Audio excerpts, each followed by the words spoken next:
talking. Yeah, incredible. But I made it, yay! Oh my goodness, thank you so much. I'm just really, really excited that everyone is here today, and I'm so sorry I couldn't do the show. My stomach just isn't quite up to jumping around on the Jungle Girl show, but I'm really excited to be here with all of you today, and so proud of Robert. Oh, thank you. Because Robert's doing a legendary job with the crocodiles. So tell me the last time you missed a show, Bindi. I have never missed a show.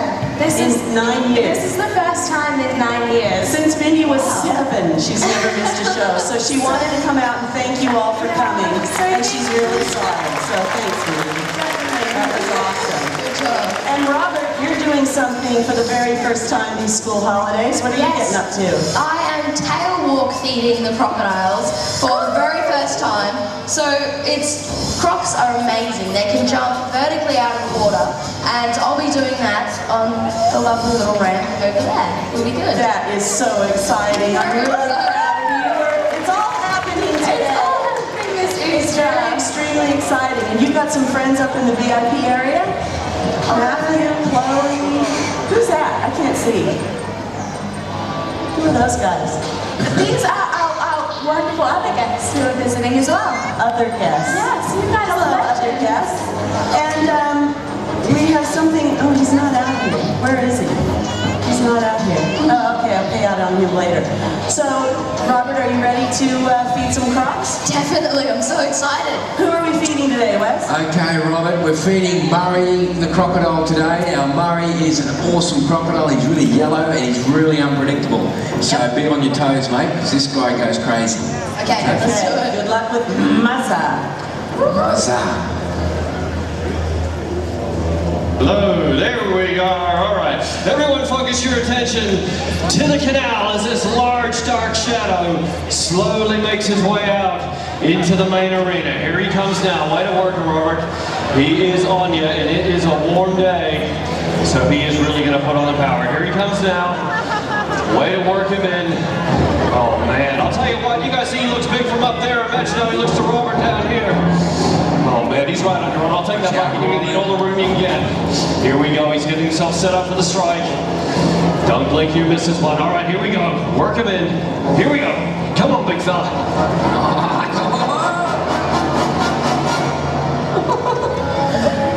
Whoa. Come on, how's that? He's gonna wrangle him. Well done, mate! Whoa! Team wrangling. Go team! You wouldn't want to get bitten by him. Way to go, Robert. Excellent. Nice one, Robert. That was a good job, Robert. He was a little bit naughty. He was gonna bite you, wasn't he? Yeah, except I think he might have been a bit small. You don't think that was Murray? No. Well, I tell you what, we are going to bring Murray out. You are going to get to feed him. But can you do me one favor? What's that? Don't pick him up. Oh, right. Okay, great. Let's go to the big screen. We'll watch Muzza coming out. Murray is a unique crocodile. Every croc here has their own special personality, likes, dislikes. Murray really hates lawn mowing. You know how, I guarantee you, tomorrow morning, Easter Sunday, somebody's going to decide to mow their lawn at 6 a.m. and wake you up and you can't sleep in till 9. Murray's the same way. He hates the sound of a lawnmower. And he used to live in the environmental park, and he would he's actually killed 4 lawnmowers now. And I was telling someone that story and they thought I meant the person. I meant the machine. He jumps out of the water, he grabs the lawnmower, he stops the blades on his teeth, and death rolls it back into the water. And we know how many he killed because when we drained the pond, there were 4 lawnmowers sitting in the bottom of his pond. And he moved over here to the environmental park. So he's a little bit naughty, he's kind of a crazy croc, but we love him dearly. And the idea is for you to learn how crocodiles work so you can be safe if you're visiting or living in croc country. So you'll watch him right now. He's plodding along the bottom of the water. Imagine if you were up north, living in crocodile territory. They would be found in deep, dark murky water. What Steve did was he made this clear so you can see what he's doing. But imagine, if you will, if you were in North Queensland, you would never see the crocodile that was plodding along the bottom. And that's what Wes is going to do. He's going to really demonstrate to you what not to do. So basically, pretty much just don't ever do what Wes does. But right now, you don't want to be too close to the water's edge. That's the danger zone. Crocodiles define their territory in the water and at the water's edge. And you also never ever, no matter what, do you want to go in the water with the crocodile. Don't do that. I don't know whether you like me at all, Terry. Okay, now as Terry said, this water's clear, so I've got a few things up my sleeve. I can actually see Murray coming into position, but imagine if you're up north, you go down to the water, it's 40 degrees, you go, you know what, I'll just go down to my knees, have a bit of a fish. Generally you have a stubby in this hand because most people who get attacked by crocodiles have had a heap of beer. And you're standing here like this thinking, oh look, if I see a crocodile, I'll just jump out of the way. What you don't realise is the crocodile can move into position, you don't even know they're coming, and they'll sit there and wait, and when they go, oh shit, he's on 5'10". Come on, big boy. Up here, look at the food, dude. Come on, right here, mate. Oh, awesome. Have a look at him. He's a beautiful crocodile. Look at those teeth. You better beat him across the creek, Wes. He's moving. Get him, Murray. I mean, be careful, Wes. Come on, Robert. You're up.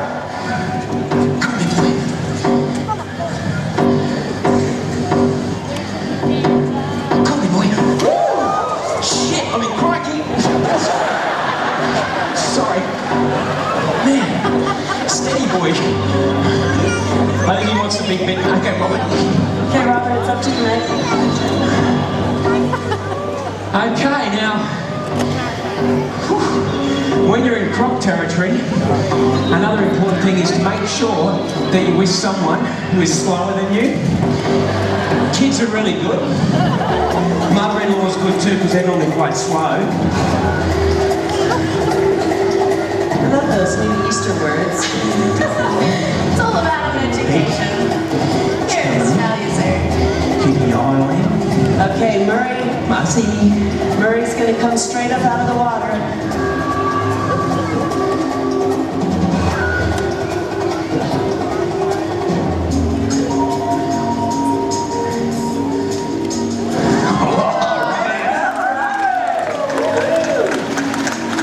That's amazing. Good boy, Marcy. So this is a technique crocs use to catch birds and fruit bats and things flying over the water.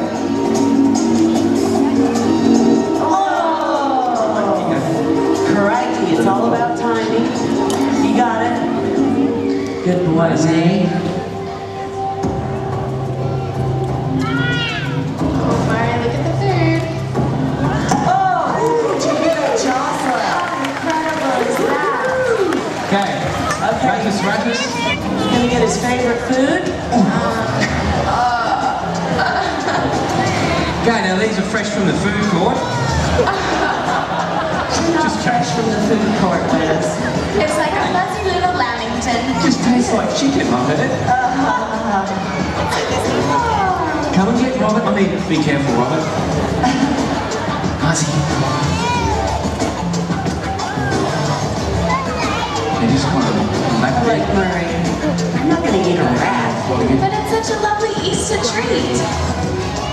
I do like how crocodiles have it all figured out. If you eat a whole food item, you get that fur for roughage, you get bones for calcium, and you get vitamin C with the stomach content of the animal you're eating. So it's like a little vitamin tablet there.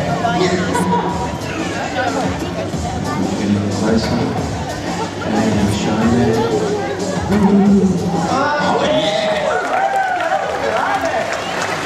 Big hand for Robert. That was awesome. Well done. Okay, you can move him now. Man, I'm glad you guys are here today. What a special weekend. Bindi didn't get to start doing tail walks till she was 13 because she couldn't see over the ramp. Yeah, I'm the short one. This is so cool. Okay, let's go.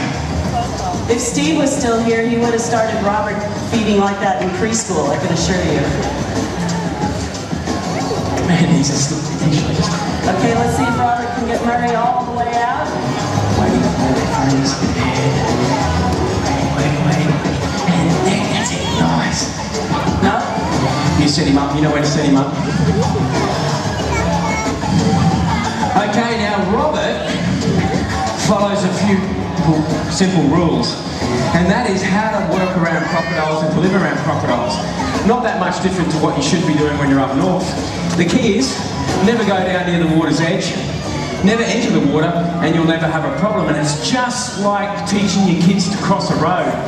We teach our kids to cross a road with a vehicle doing over 100 k's an hour. And anyone looking back would look at that and go, you're kidding, you let your kid cross a road. Because, you know, nothing hits harder than a 100 k an hour vehicle. But we teach them to look left, look right, look left again, and then to walk across. And it's the same thing with crocodiles. When you're in crocodile territory, you have to just follow a very simple rule. You're in the danger zone. You enter the water, you're really in the danger zone. So you've got to keep back from the water around about 4 meters, and you'll never ever have a problem with a crocodile.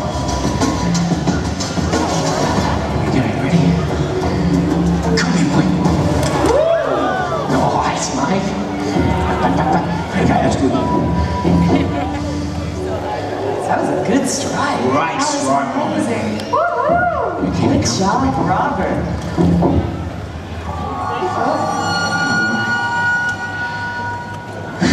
I think he wants the little blonde child.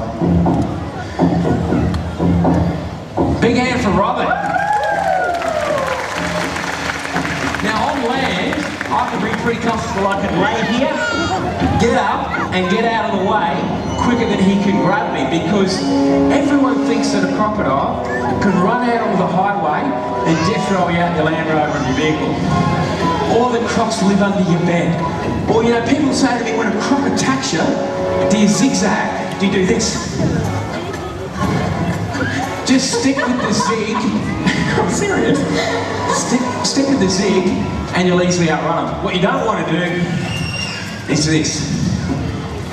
Because as soon as you do this, the crocodile goes, great, this is in my territory. And it's exactly the same as if someone came into your house, fellas, in the middle of the night and grabbed your wife. What would you do?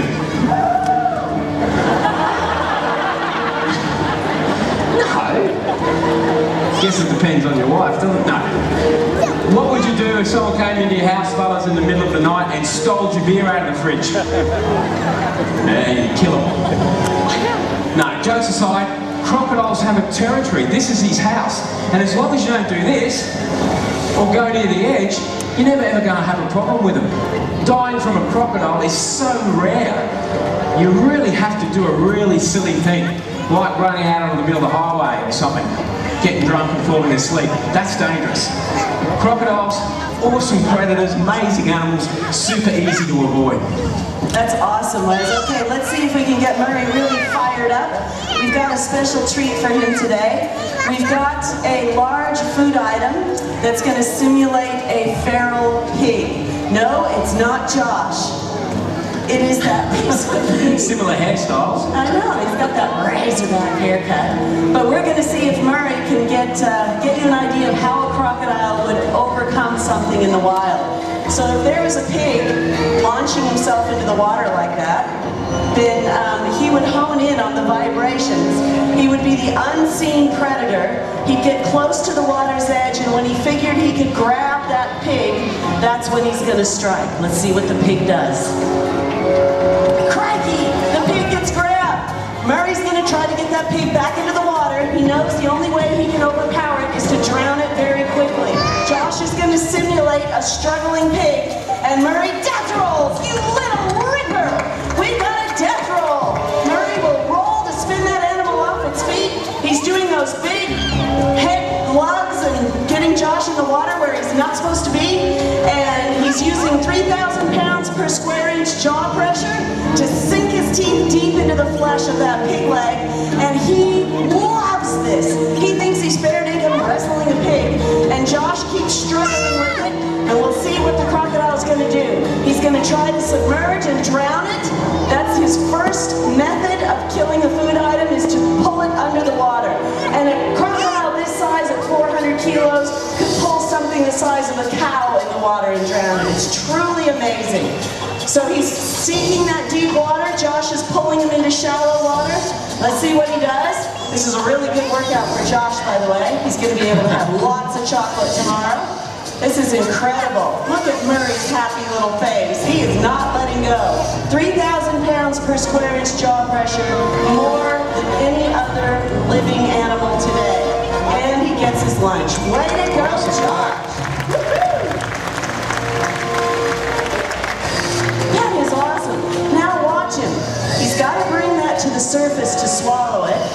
What he's going to do is he's going to lift his head high out of the water so water doesn't rush down his throat.